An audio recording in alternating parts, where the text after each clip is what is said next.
This is Zach, and we're talking about some yoga science here, and we're talking about the Zodiac wheel. And in our last videos, we moved through the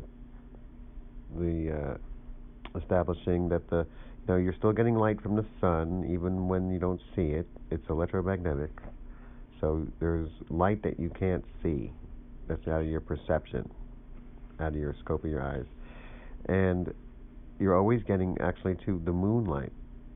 Because the moon's always just, you're always getting its electromagnetic energy too. So we, in the last videos, went over all of the astrological signs of the sun's domain, the sun's area here. The top daylight, right? This would be day, and this would be considered night.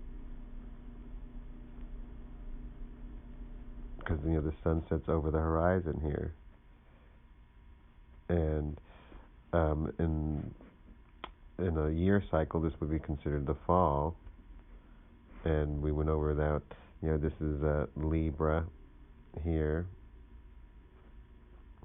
and that was Aries here in the spring equinox, or in the east when the sun rises, or 6 a.m. And that's this. Number one distinction starts the year, and the sun dies here. In this section that we're going to talk about now, we call this the winter. And winter is cold, and it's the domain of the moon. Winter is the domain of the moon, and it's preceded by fall here, which is the sun losing its energy, mutating, using its energy.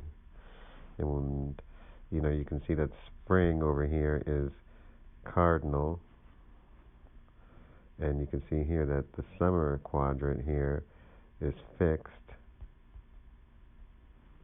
and then this would be fall here would be mutable. I have a spot to write it, or dissolving, or mutable, or change.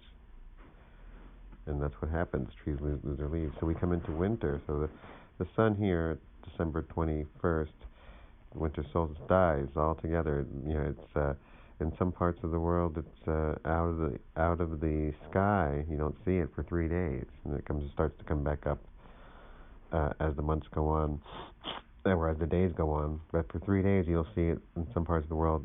Not at all. And in other parts of the world, you won't see the sun for the whole 6 months when it's cycling through this quadrant, the quadrant of the moon. So you are living off that moonlight. Anyways, okay. So then this quadrant here starts with a cardinal sign of Capricorn, and then that's that 30-degree angle. It's numbered, and Capricorn's always a 10, which is a new beginning. F9's an ending, 10's a new beginning, and Capricorn's a new beginning. That's a different beginning of a whole different time of this cycle of the sun, winter. So the next one here in the 11th position is Aquarius, and then go ahead and just put Pisces in here. Is the mutable sign of winter. At Pisces is up here, number 12. It's the end of the cycle. We start to 1 again, which is right when 1 starts. That's March 21st, and Pisces is in that just below Aries here, just below March. The March 21st marking spring equinox.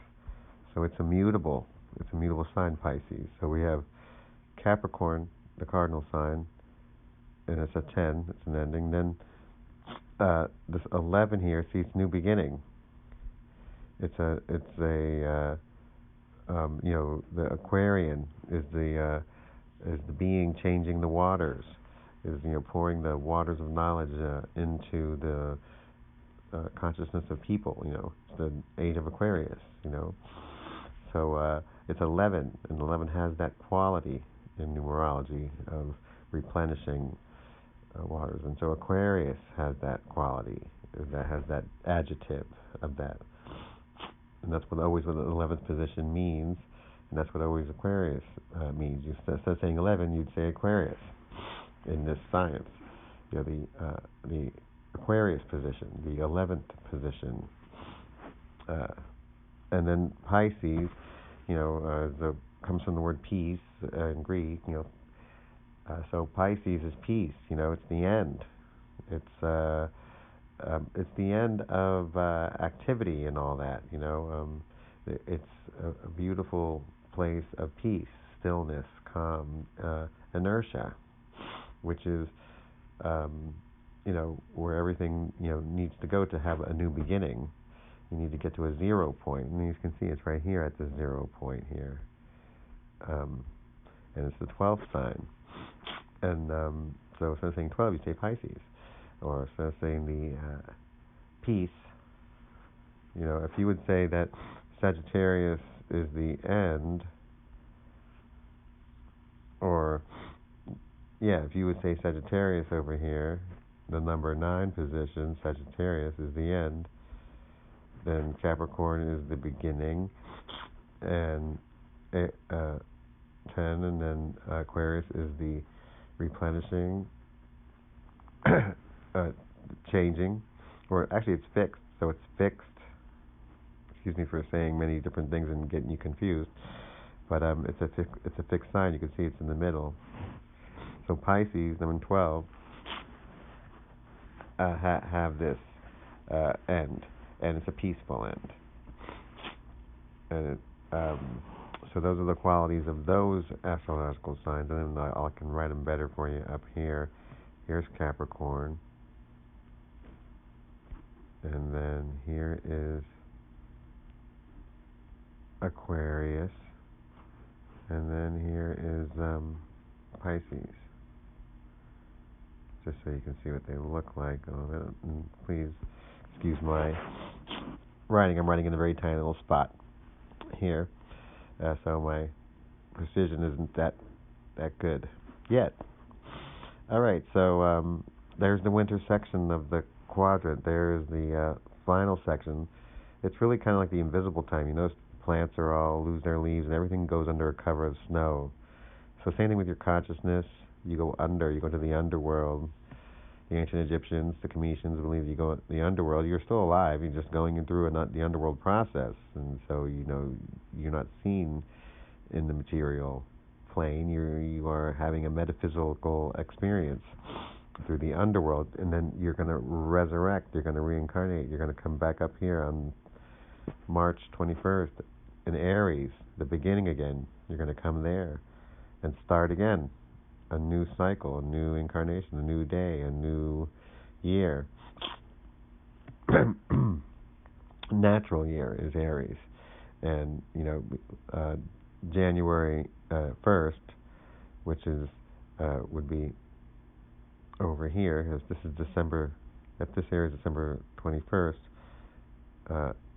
January would be somewhere here in fixed Capricorn. And that was the beginning of the calendar year, and we can get into those different things too, because that is a different beginning of the natural year, which is up here in Aries on March 21st.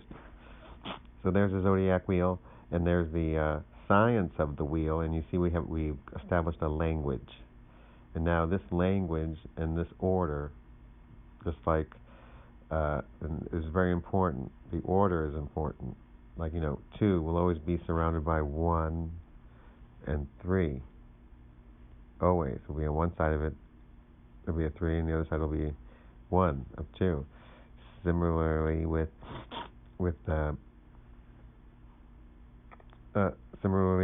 in these positions here, 11 is always surrounded by 10 on one side and always has 12 on the other.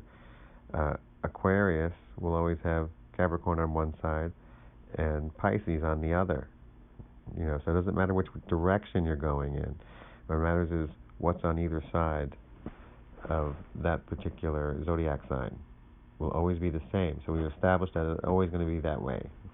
So all the rest of these, all the rest of the science is based on this grammar, this language, the wheel, and the zodiac wheel that establishes the language, and all that it is in explaining different organic phenomena and processes of nature. All right.